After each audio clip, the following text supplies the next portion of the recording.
So thank you all for coming. We have a very exciting meeting today that we're co-sponsoring with the African American Policy Forum, and Christian Penner from the African American Policy Forum is going to start us off by showing a video with Kimberly Crenshaw and her colleagues that really sets the stage for a lot of the objections to the advanced placement African American Studies course that you all have read about, but may not know the details.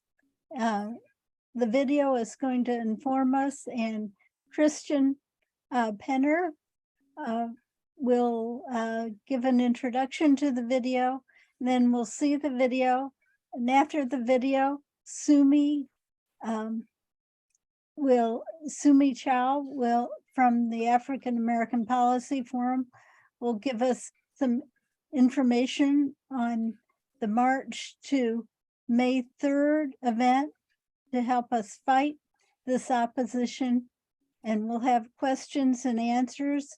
And then Christian will give a wonderful new presentation on information, particularly how this attack on DEI affects women and women's issues, gender equity, women's studies, sexuality, education, etc.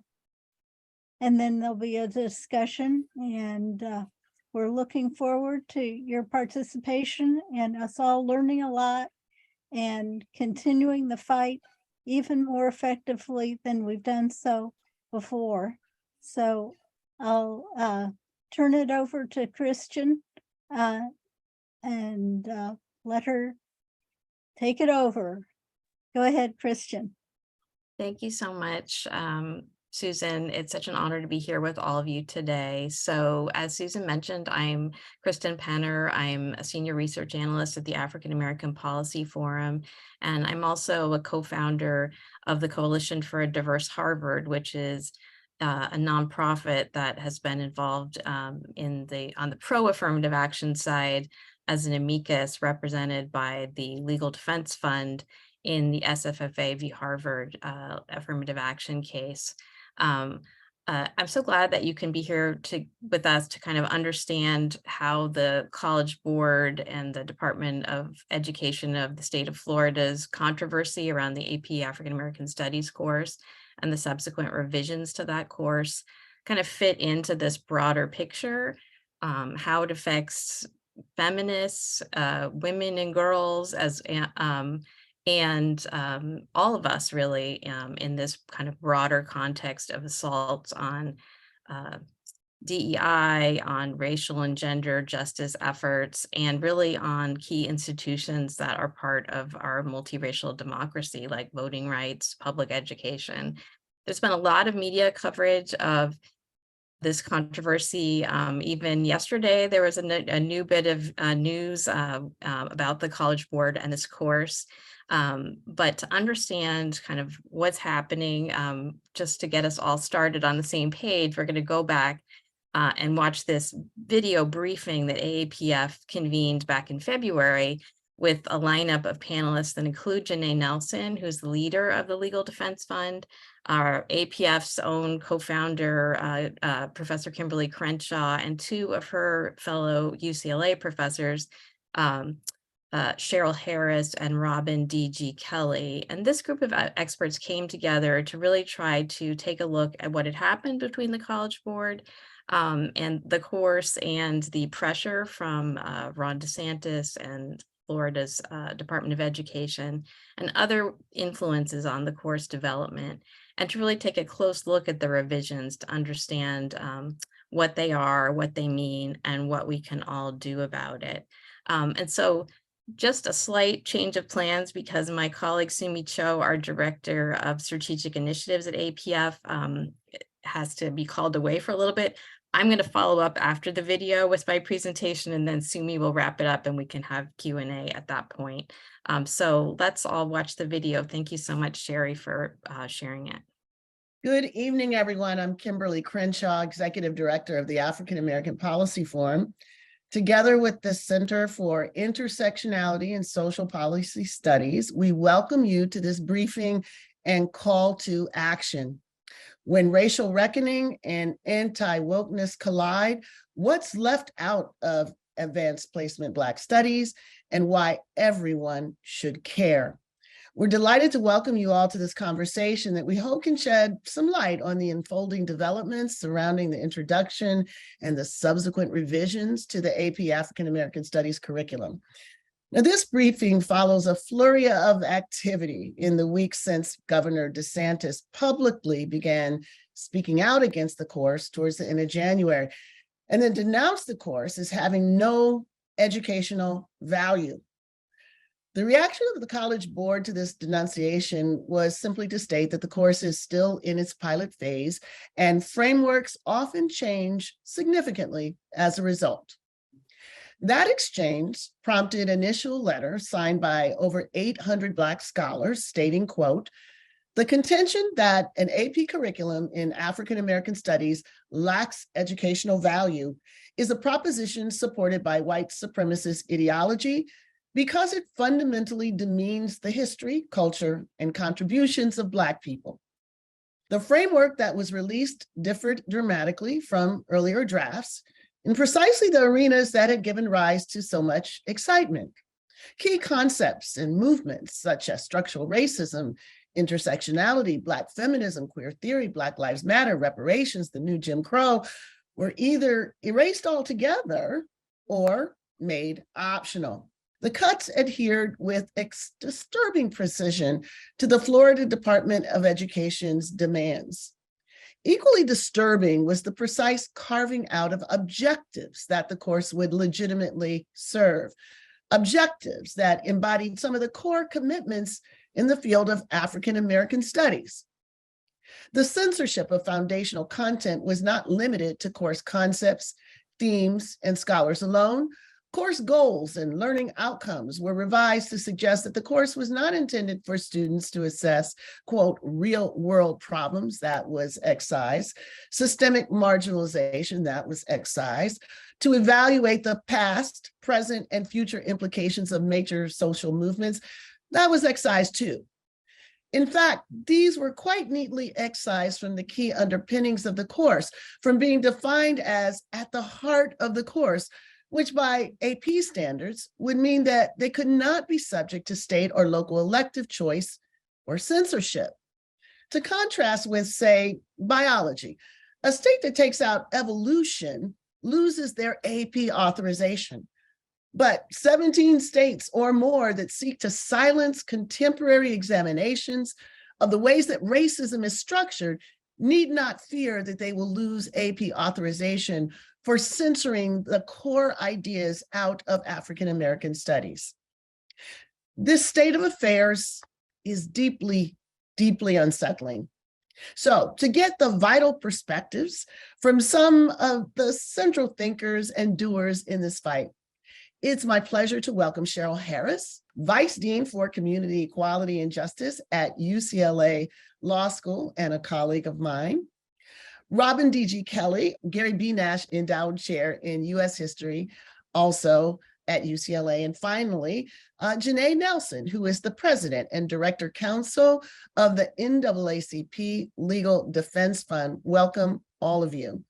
So Robin, I want to come to you first. 2020 saw the largest protest action, I think, that we've seen in the United States. There were protests in the name of racial justice, protests that happened in all 50 states with people demanding new ways of framing race and racism.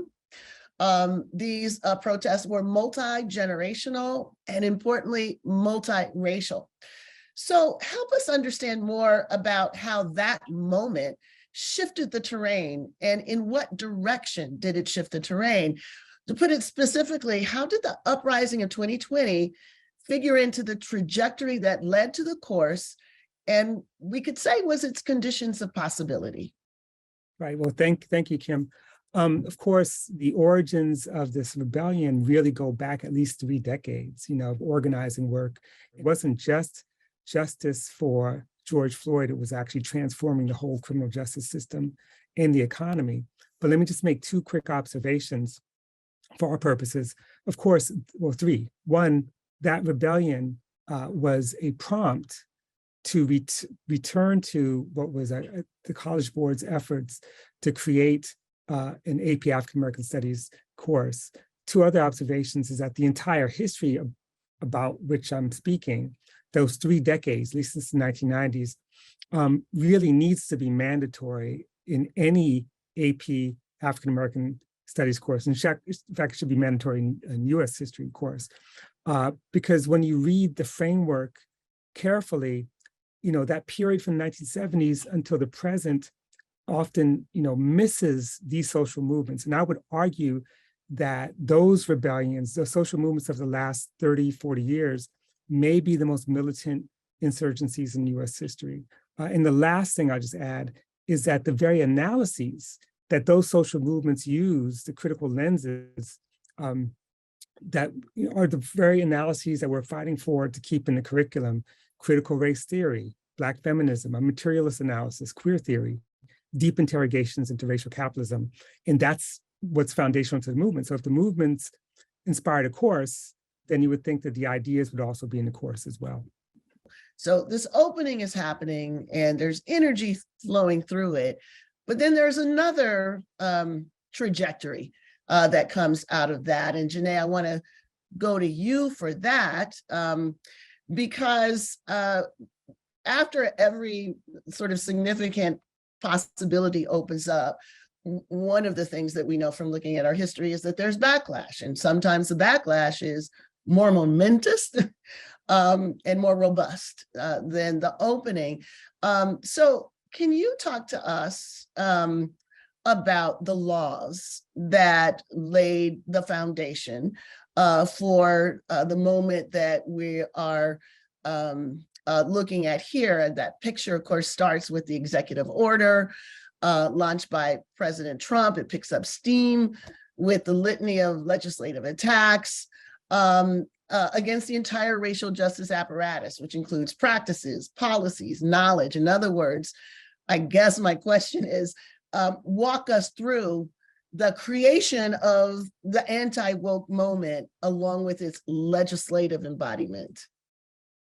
Sure, and thanks for that question. I do want to make a point about backlash, because you're absolutely right. Our history teaches us that whenever there is progress, there is backlash, and the backlash is almost commensurate with the possibility, with the potential that any particular progress holds. And we saw that most clearly in an executive order issued by then President Trump, one that you, Kim, and I were immediately incensed by, and that was Executive Order 13950, which many may recall was the first time we really saw the language that suggested that any trainings, any materials that made white people feel guilt or anguish about themselves as a race, or about gender, or about any feature that they hold dear in this racial hierarchy, was at that point going to be outlawed if the speaker or actor was a recipient of federal funds. So this affected the military. This affected all federal programming. This affected even grant recipients. And Janai, we've been talking about this for years, right? Since the executive order was passed. And Cheryl, I want to turn to you to dig a little deeper. Talk to us a little bit. A lot of people have misunderstandings about these ideas, but in fact, this prism may help us understand what's going on in this moment. Yeah, Kim, it's interesting. In some ways, there's a deep irony here. Critical race theory itself, as a concept and as a mode of analysis, really has a lot to say about the kind of moment in which the College Board is in.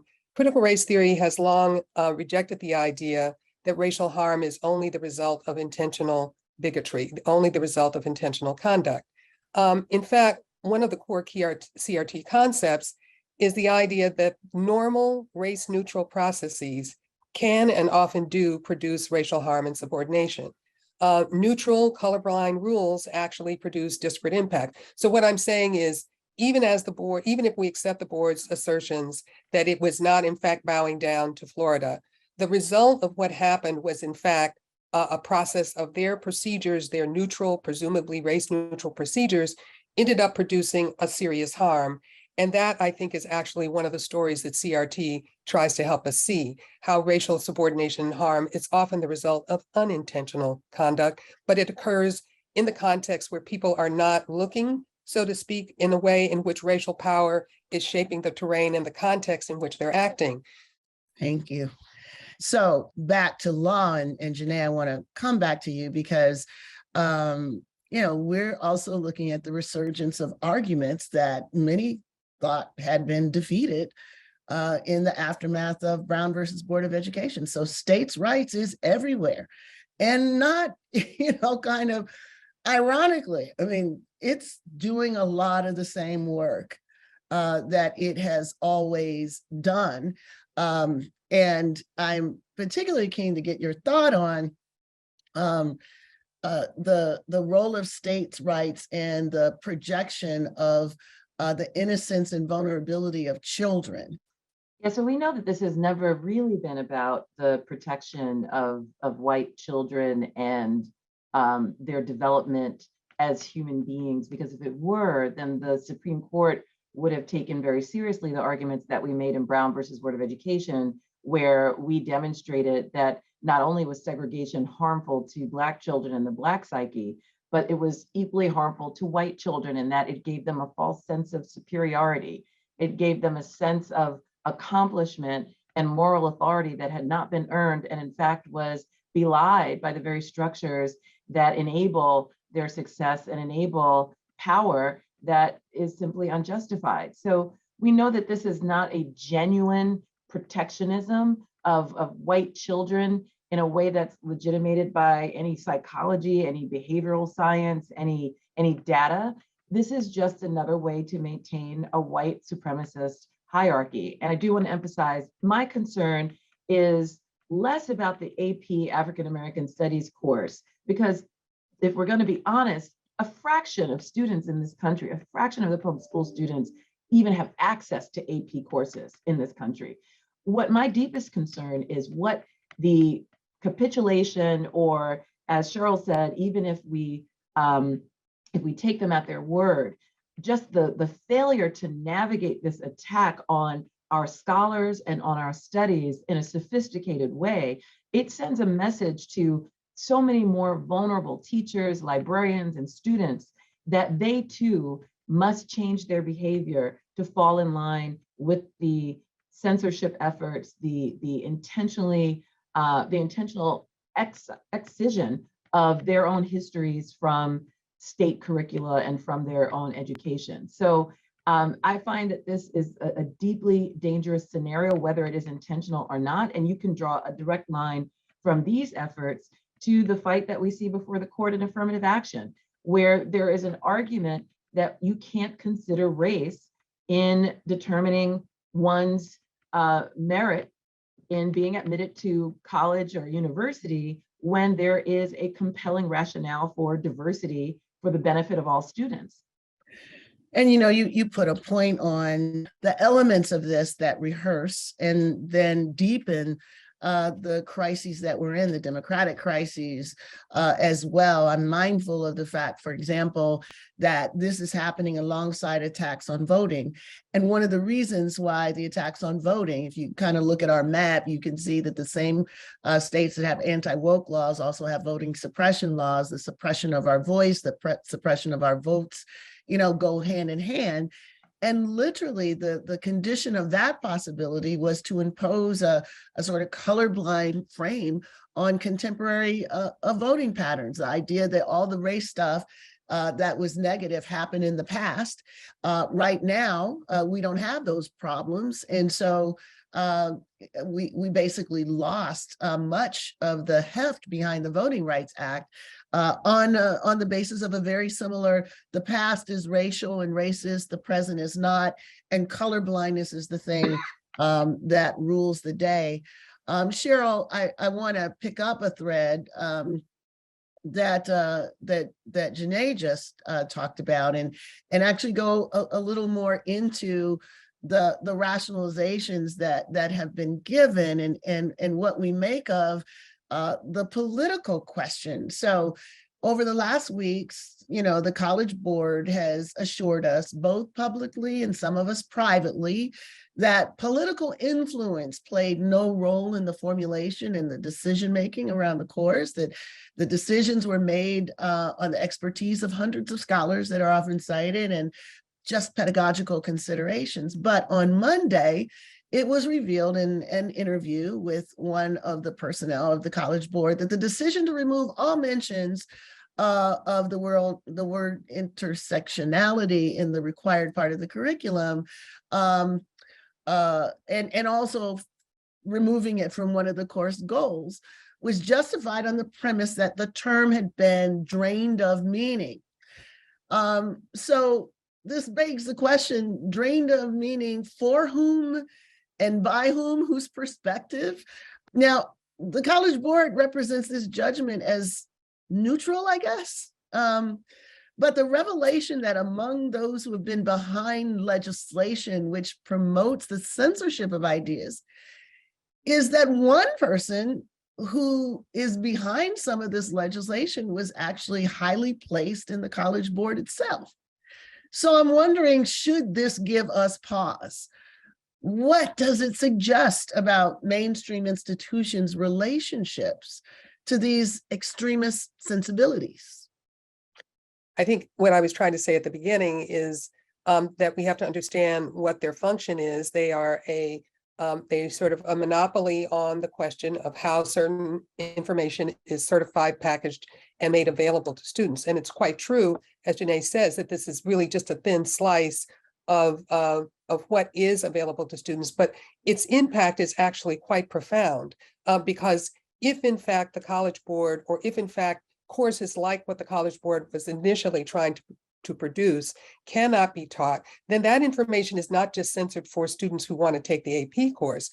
That information is censored for any students anywhere who want to access it in any ways, because we can see the connections between that and the actual book censorship, the removal of these books and these works from libraries being censored and so on.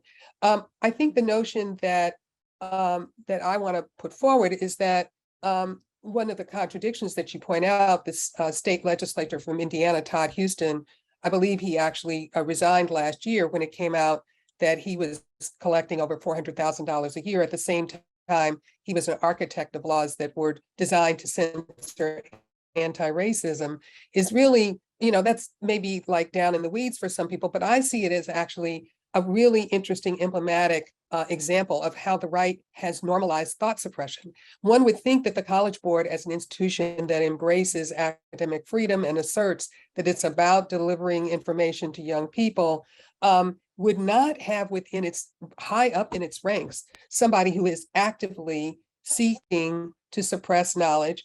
But other than the fact that this notion that somehow anti-racist thought threatens to harm whites, that's really at the core of a lot of these laws. The idea that anti-racism is anti-white, that this actually was a slogan of the far right. The White Genocide Project actually put up billboards in several places throughout the South years ago that were denounced by local communities, some of them predominantly white communities, for recognizing them as severely white supremacists. What's interesting is that that concept has now become normalized. That is actually at the core of certain kinds of political campaigns, not just DeSantis and not just those on the far right. This is actually something that can be promoted, advanced, put into legislation, and people can hold jobs high up in organizations that think that they are or claim to be embracing a certain kind of academic freedom. So from my vantage point, I think what I'm saying is this might seem like it's, as I say, down in the weeds,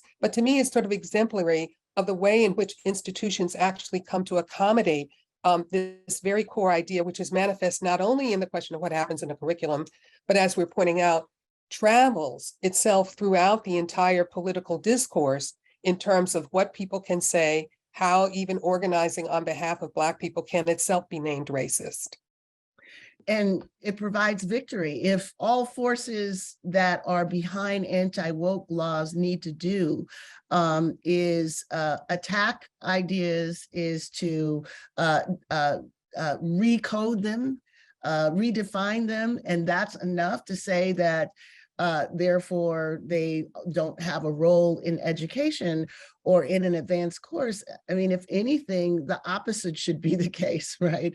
One thinks that confusion does not lead to therefore no education, but making the case for more. Just another way in which the presence of anti-wokeness in mainstream institutions raises questions about whether the center, as they call it, will hold against the efforts to take over the law to pursue a particular kind of political strategy.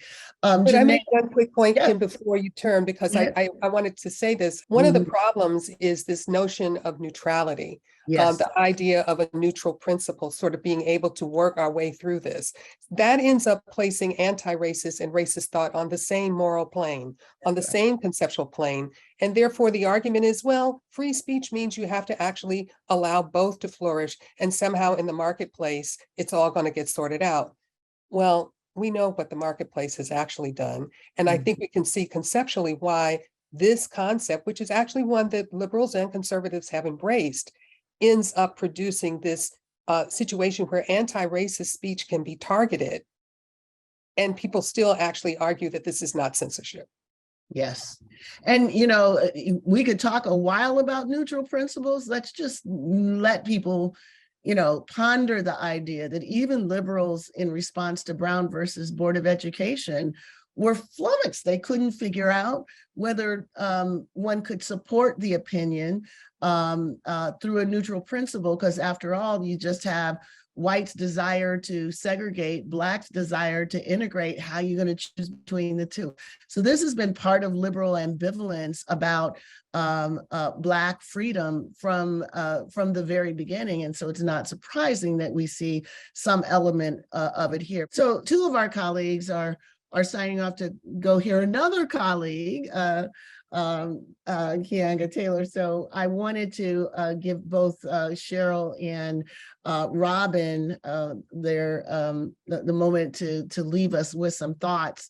Robin, I want to lift up one thing that you said and just ask you to comment on it. In conclusion, you were saying that the goal of African American studies is to really be about examining Black lives, the structures that produce premature death, that make us vulnerable, the ideologies that both invent Blackness and render Black people less than human, and perhaps the most important, the struggle to secure a different future. So I want to ask you, how should we think about the struggle in the face of efforts to erase, marginalize, and decommission the knowledge and the methods and the objectives that have been derived from the historical struggle for Black studies? And Cheryl, in conclusion, I'm thinking about Black testimony. I'm thinking about the Blyeu case, where Black African Americans were not allowed to testify. And because they couldn't testify against white people, all sorts of harms could be done against us. I'm wondering if that resonates in any way in the struggle that we're having over the content of our testimony and our ability to pass on the hard-fought knowledge to our youth, to those coming behind us. So Robin and then Cheryl. Sure. I mean, that's an excellent question. And that is the question I think that brought us here, because we all know that this is bigger than AP, African American Studies. It's bigger than Ron DeSantis in Florida. We are facing fascism at a national and global scale right now. And it's very, very clear. And so the war on knowledge and knowledge production is, in many ways, it's a war on democracy, our war to be able to be to create civic institutions. It is a war on our ability just to live together and for people to survive. I mean, there's a relationship between like struggle for a social safety net and whether or not we can actually speak about racism and other forms of oppression. So these are dangerous times. And I do think, I'm hopeful that this fight is also helping us prepare new generations to critique the systems that shape our lives. If anything, this is the final thing I'll say, the kind of double talk and the kind of sort of the attack on whether it's critical race theory, intersectionality, the attack on all forms of knowledge that's critical is an attack on critical thinking. And Henry Giroux says this all the time. If we don't have some means of being critical of the country, critical of these regimes, then we're stuck, So our future of democracy depends not just on the vote, but being able to be critical. And what's Black Studies but critical? Black Studies was formed in struggle. So it's political automatically. It was formed in a long history just to be able to read and write, let alone critique the United States and its projects, critique imperialism and its projects. So that's what we're going to do. And whether or not it gets in the curriculum, we're going to still do it because we don't really have a choice. Our survival depends on it. Yeah, I was thinking that in many ways, as Robin says, we're at a pivotal moment, and what you refer to in terms of the silencing of Black testimony, there's a long history of that. What I think we're at the moment, though, is we have to recognize the threat that's on the table and recognize that we have to really reject the kind of distancing moves that I think you had flagged at the beginning, Kim, where initially at the outset of this attack, people said, well, I don't really teach CRT. It's not in K to 12. I do DEI. I don't do CRT. That there are whole ways in which I think people misunderstood or misread what was actually at stake. It seems to me that we have over 700 signatures now, I understand, on the a petition that's out there, and I'm hoping that by the end of this evening that we'll have at least double that, if not more. It's a question of great urgency. And so I think I just wanted to mention that one of the things that's really important to do is to understand that one of the things that the right has been very successful in doing is to present these things as though they are somehow elitist concepts that don't have anything to do with everyday life. And as Robin just pointed out, actually, this is the genesis of Black studies, the genesis of critical race theory, came not out of sitting in an ivory tower and trying to think about ideas, but came about out of trying to give voice to testify about the conditions of Black life, what it was that it meant to be in a country that claimed to have denounced racism and still finds ourselves with a foot on our neck. So Janai, coming to you for your final thoughts, we have talked a lot about how many people don't see the connection between the fight to sustain anti-racism and the fight to sustain our democracy. And that has been a problem, not seeing how many efforts to roll back on our democracy start with targeting groups that are perceived to be particularly vulnerable.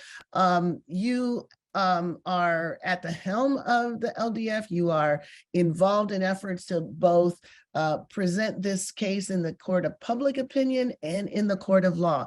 Can you talk about what is on deck for LDF and why it's so vital that people understand what's at stake?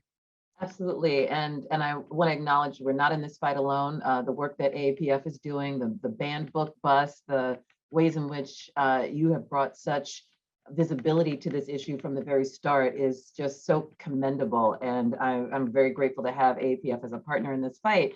Obviously we do a lot of work in using the power of law to challenge these threats that are becoming sadly legal themselves. What I think the most effective thing that we can do is to prevent these laws from being passed in the first place. So we have been very active in state legislatures in helping to beat back these laws, to present testimony, to help prepare local individuals to push back against these laws, to tell the history of local jurisdictions so that people can see themselves in these stories. They can see that their history is complex. It's one of turmoil, it's one of triumph. And to silence that, or to prevent the next generation of people from that locale to understand from whence they come is actually a detriment to everyone. So we try to make this a shared struggle and fight, and underscore the targeting of these laws at particular communities and how pernicious that is. If we're unsuccessful at beating back the passage of one of these laws, and we have the resources and the wherewithal, we will sue, and we have sued successfully, even in the state of Florida. We, in August of last year, we filed a lawsuit with the ACLU of Florida, the National ACLU, the law firm of Ballard Spahr, and that case is Purnell versus Board of Governors. And it is a direct challenge to HB 7, again, infamously known as the Stop Woke Act. And we challenged it on the ground that it's vague, it's racially discriminatory, and it violates the First Amendment. We have 8 clients. They are a range of individuals, 7 professors who teach using materials that either touch on or expressly incorporate critical race studies and critical race theory. And of the professor plaintiffs, 5 of them are people of color. And I want to underscore that because this affects professors of color, this affects Black professors directly, but it affects anyone who wants to teach a truthful rendering of our history. And we will continue to fight these laws as we did when the first executive order came out in 2020. We will continue to push back against these laws because for us, the truth is the only way for us to access justice. We have worked in and trafficked in truth for over 83 years in order to tell the stories of Black communities and Black individuals who have suffered at the hands of racist actors and racist systems. So for us, this is an existential fight for the work that we do and for the communities that we serve. Thank you so much, Janai. And it is an honor and a privilege to be in community and partnership with you in all of this work. And I want to say on the question of community and partnership, I think what this entire moment is making clear is that it is time for institutions to be heard, to make their position known about the effort to censor and to suppress and to silence. This is not a moment to try to navigate around it, to negotiate with it. This is a moment that is as vexed as the moment after Brown versus Board, where school districts and other institutions had to decide, were they going to be on the side of equity and inclusion, or were they going to help facilitate or at least participate in the framing of massive resistance?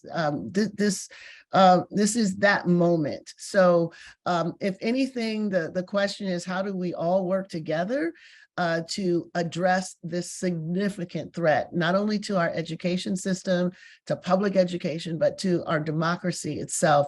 We all should be in partnership along the values that we share. And so to learn kind of what we're trying to do and how you can take action, and turn it over to my colleague, Sumi Cho. Thank you so much, Kristen, for that amazing presentation.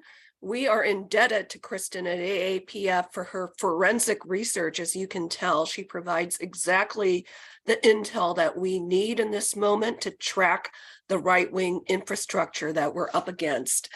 And it's really because of that we felt a strong need within the Freedom to Learn network to say, we've got to come together and we've got to fight this. We've got to be visible, vocal, and on the ground. And that's exactly what we've been doing. It started with some of these open letters in February and March. And then we made a call to bring together a National Day of Action under the Freedom to Learn network on May 3rd, which is really, can you believe it? 8 days from now. I am grateful to Connie and Sue and Sherry and the Clearinghouse for Women's Issues for holding this space and for hosting us today. I see a lot of friends from Truth Be Told and those who've entered their activities for May 3rd into our spreadsheet.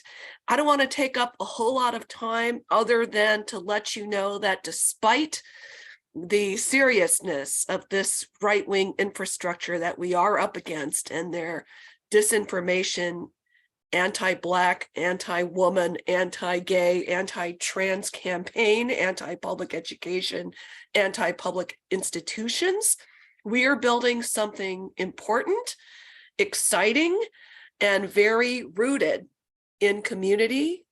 We've gotten the legacy Big 8 civil rights organizations all on board with us for May 3rd, including all of the Divine Nine Black fraternities and sororities, not only the American Federation of Teachers, also the National Education Association, some of the newer and youth-led civil rights organizations, National Black Justice Coalition, Movement for Black Lives, Black Voters Matter, GLSEN, Dream Defenders, etc. So we couldn't be more excited for what's about to unfold.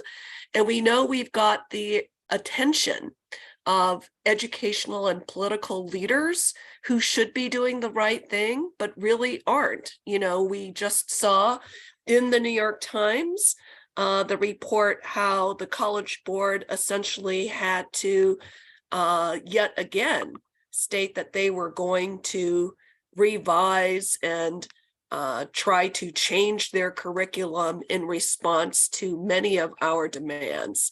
And so we were delighted that the New York Times also saw fit to lift up our May 3rd activities. For those of you who may not be aware of what we're doing, I invite you to go to freedomtolearn.net and you can read and sign the letter that kicked a lot of this activity off. We're only a little over 100 signatures shy of hitting 5,000 signatories. So you could be one of the ones to put us over the top. You can also sign up to lead one of our events. You can join our Slack space that I know some people here are already in, that we've launched. And I look forward to hearing now, while we open up for Q&A, what questions you've got for May 3rd or this presentation, what you've been hearing from your neighbors or fellow feminists in terms of their concerns, what has gotten traction, and what are your priorities? What challenges are you facing or successes in organizing your local communities? So thank you again, everyone, for being here, and to our gracious hosts for having us today, and to Kristen, my colleague. But let's open it up now and hear from folks.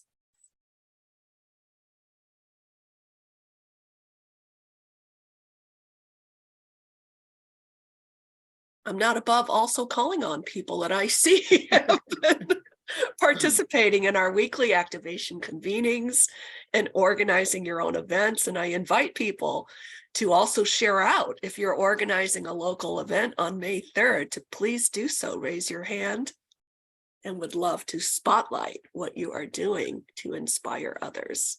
I'll say that I think this is probably one of the largest movements that I have seen in years.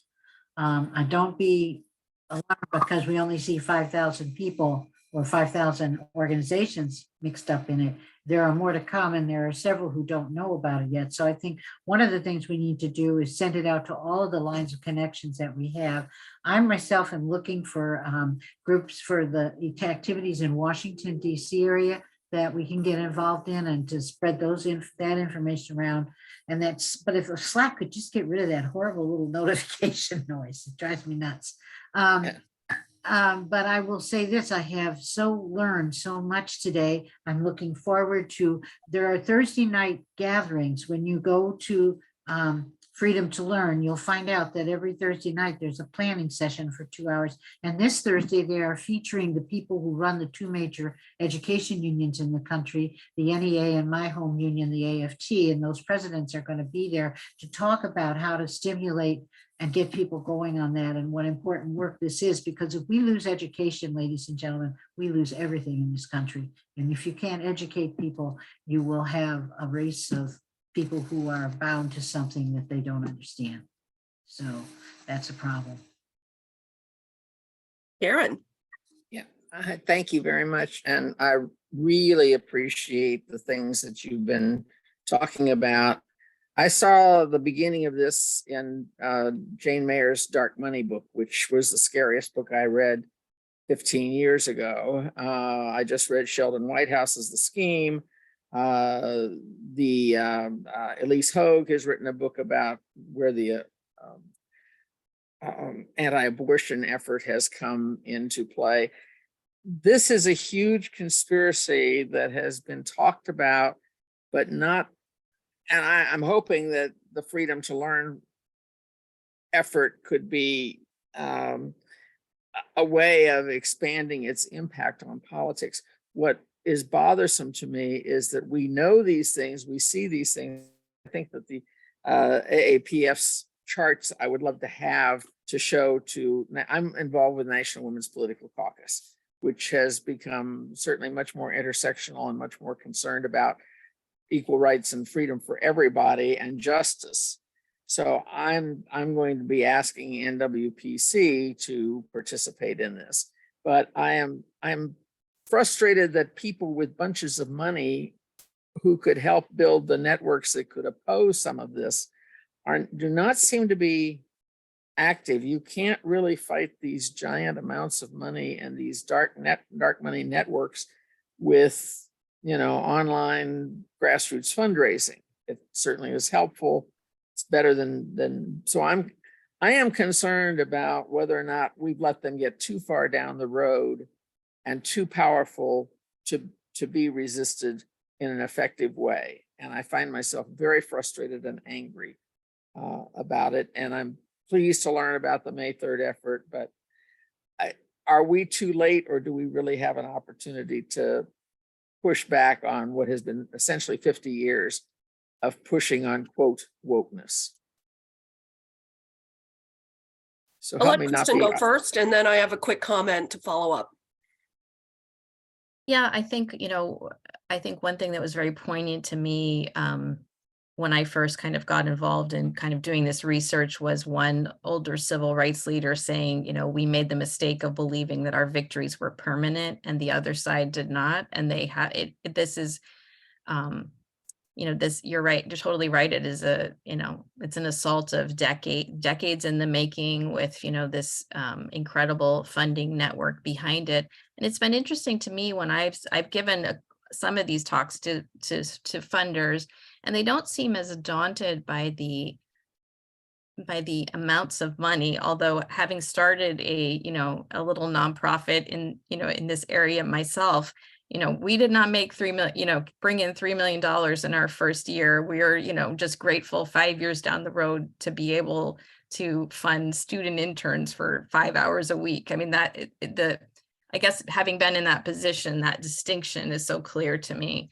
On the other hand, I do feel like when we mount the pressure, we do have the numbers on our side, and that if we can get galvanized, and I think that's what's, so exciting about May 3rd and Freedom to Learn is that when we push back, we can have victories. We need to amplify them more. We need to amplify the harms and to individuals and to, the stories, and to push back against our media outlets that keep going with this both sides business and not really focusing on who has the truth on their side and things like that, and really doing their job as journalists. So those are just some of my thoughts. Let me just add to that, that I'm coming to you from the city of Chicago, where we just experienced a great victory in our mayoral runoff with Brandon Johnson defeating the Democrat in name only, who was funded by Betsy DeVos's, privatization of education campaign. And so Brandon's campaign was outfunded by more than 2-1, and yet he still prevailed, right? By, so many committed activists throughout the city. And I think that is our potential, as they say. When we fight, we win. And we actually have our own Marvel comic universe stellar heroes on our side. When you think about all of our inspiring leaders, Angela Davis, Michelle Alexander, Ibram X. Kendi, Ta-Nehisi Coates, Nicole Hannah-Jones, the folks on the video today, Cheryl Harris, Robin Kelley, and of course, Kimberly Crenshaw. So I feel like we are right on the substantive issues. We are the majority, but what's happened with the pandemic and the, ecosystem, as Kristen puts it, is it makes us all feel alone, right? And that we are disempowered. And so May 3rd is our opportunity to say, we are together, we're building something special with each other. It's fun and it's inspiring, and we are going to make a change. Susan.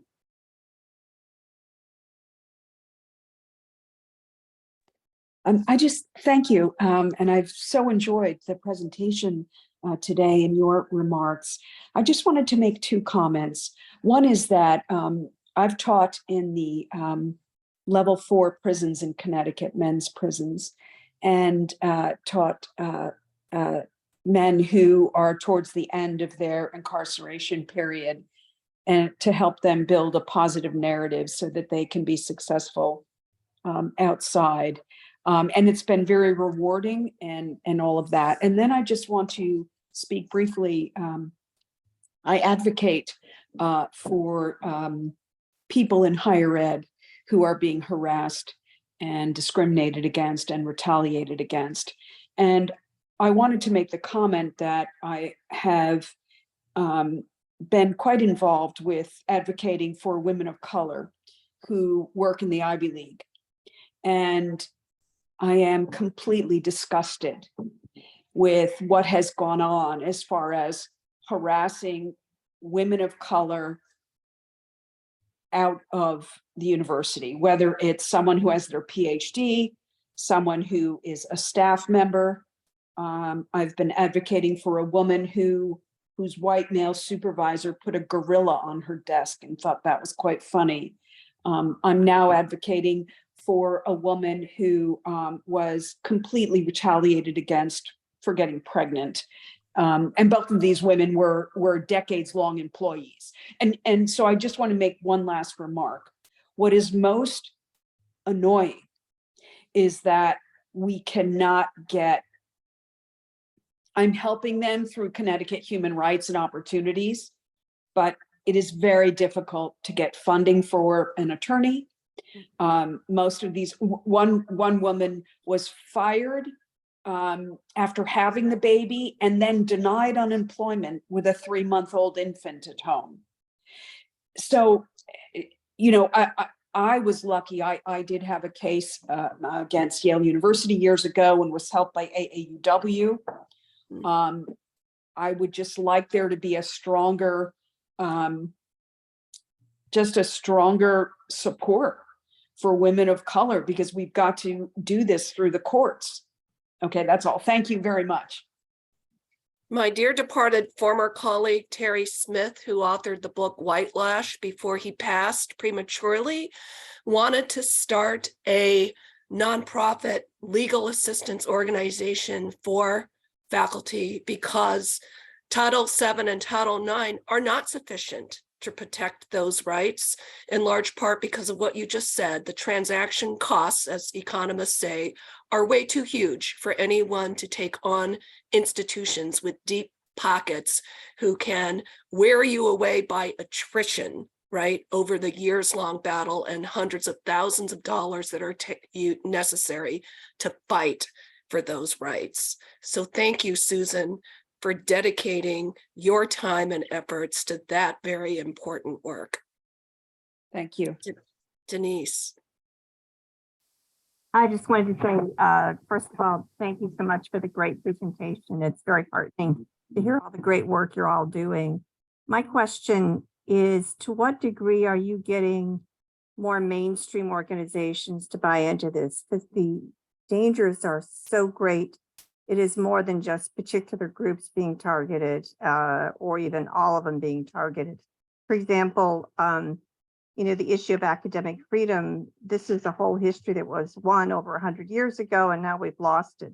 And that's going to challenge the greatness of the American higher education system, which is vaunted all over the world. We have students from everywhere coming to the US to study here, but education is at risk, just to give one example.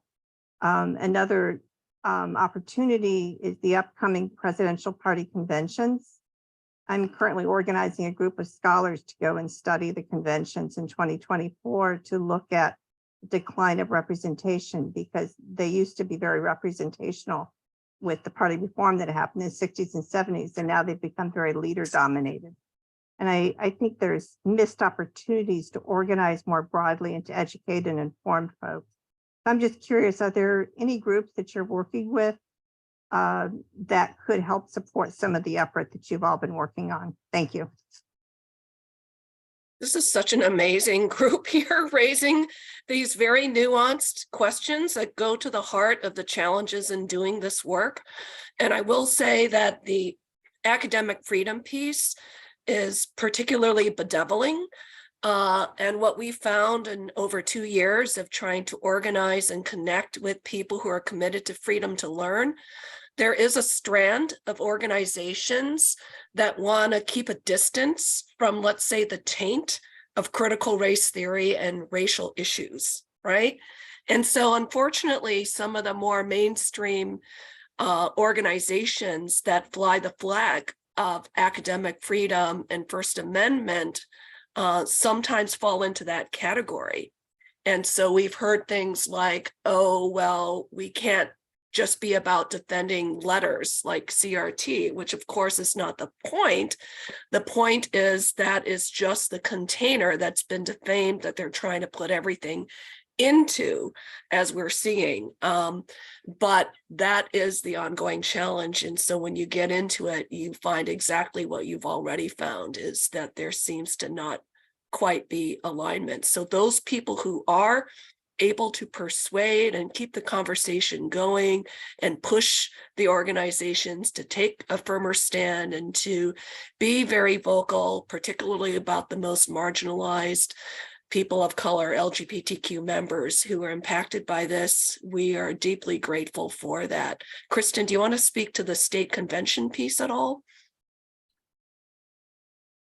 I'm very interested in that. I don't know too much about the state convention piece. I was actually just going to say that it's been something that the Coalition for Diverse Harvard has been working on very much. This, as we saw just a couple of weeks ago, in the same week that Harvard accepted a $300 million donation and renamed their graduate school after a Ron DeSantis funder, that they established a new faculty council on academic freedom. And unfortunately, which, in a way, it sounds great, but when you read the folks that are leading that effort, there's a great deal of focus on, I don't know, 1 or 2 incidents of student hecklers, and very little focus on this, massively funded conservative effort to, attack academic freedom,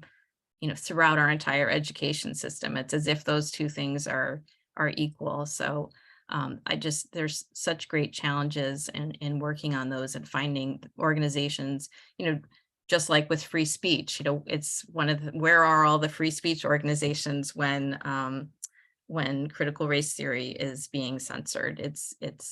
There's just a lot of challenges in bringing everyone together, but we're certainly trying, and I think we are excited to feel like this AP African American Studies question did wake certain people up and get people mobilized in a way that we're just really trying to capitalize on the momentum and to have kind of a big tent to bring a lot of people along with us with Freedom to Learn on May 3rd.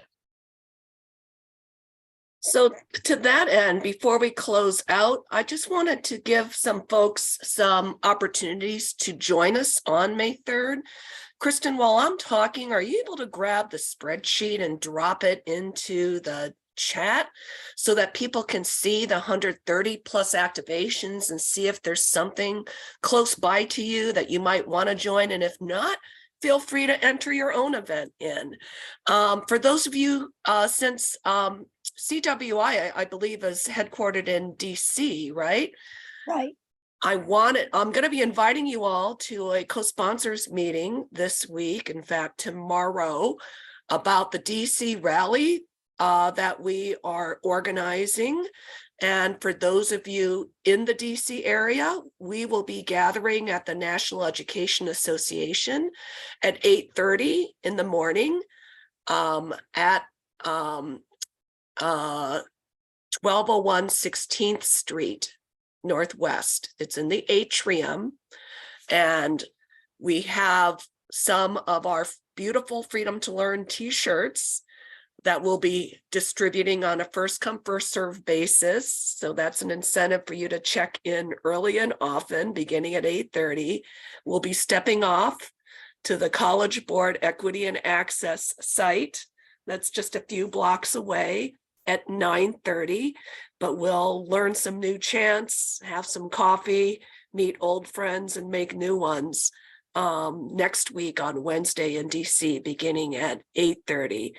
We'll also have a post-event site that we'll be going to, sponsored by the National Council of Negro Women, for those of you who are able to stay afterwards. So it'll be an amazing day. We've got the Morgan State students that are busing in to support the event as well.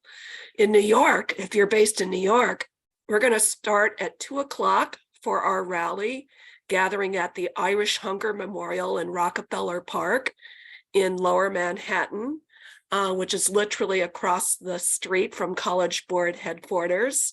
And so join us there at 2:00, and we will check you in, and we have the same t-shirt incentives as well there. And so it should be quite a great set of speakers and community building. And there's also after event celebrations, receptions, and artivism in the Lower East Side, if you are able to come out for the New York rally. If you have any questions, please email info@freedomtolearn.net, info@freedomtolearn.net. And you can also go to our website, freedomtolearn.net. I want to thank again my colleague Kristen Penner, Connie and Sue and Sherry from the Clearinghouse for Women's Issues. That has been so fantastic, and all of you for doing this amazing work. I want to thank Sumi and Kristen so much for participating in this wonderful meeting. And I wanted to ask you a general question. Is the Freedom to Learn group, or AAPF, going to be listing recent victories and challenges that we all should know about on their website? Should people be going there to find out about it and participate in various rallies and other activities to fight against this oppression? Very much appreciate Kristen's matrix of all of the connections between these groups. And it's very scary. And a final question is, if you have ideas for where some of the smaller groups in particular can get funds from our liberal backers, like the opponents get massive funds from their conservative backers, please give us some hints. Well, Sue, a question asked by a true organizer in terms of making sure that we don't just lament, the negatives, but also uplift the positives. I do think, let me see about getting the video where we did just that in terms of bringing together people who live in red states like Indiana and Missouri and South Carolina and have mounted incredibly successful efforts to keep any of this anti-CRT, anti-learning initiatives from their state legislators passing successfully. So some really heroic stories and some great learning tips about how we can best organize ourselves. So in a follow-up, I think I should be able to find that video to share out with you, which should fit the bill of what you're asking for. Kristen, did you want to add anything? I put in the chat earlier, but I'll just add it again, just the link to join us Thursday night for our final convening before May 3rd. And I hope, you all can make it, and that's a great place to come and learn more about what's going on. And there'll be lots of links to share. I think, Sue, you pointed to something really important that we're really trying to add as we go to our website. Is just to really, one of the goals of May 3rd is really to lift up all the different activations that are happening across the country, even if it's very small, and so that we can all see each other out there and know that we're not alone, and to uplift the successes as well as the challenges, for sure.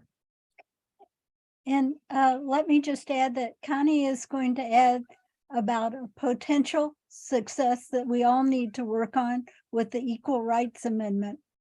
Right. This week is a busy week as well as next week. This week, the Equal Rights Amendment will be coming up for a vote in the U.S. Senate. What we're managing to do, we hope, with Chuck Schumer's introduction of the issue today, is to get testimony on Wednesday and part of Thursday, and then go to a vote Thursday afternoon. The Equal Rights Coalition, ERA Coalition, has all of the information on petitions that you can sign and places to be for this momentous occasion. Now, I just want to remember you, Virginia, the state I lived in, we passed this 3 years ago. We were the 38th state, and because of the short-sightedness of the archivist and the President 45, we were not able to get this put into the Constitution as it should have been. Now we want to rectify that error and see if we can. So keep your eyes open. There's information in the Washington Post this morning, and there'll be information every day. Go to the ERA Coalition site and look.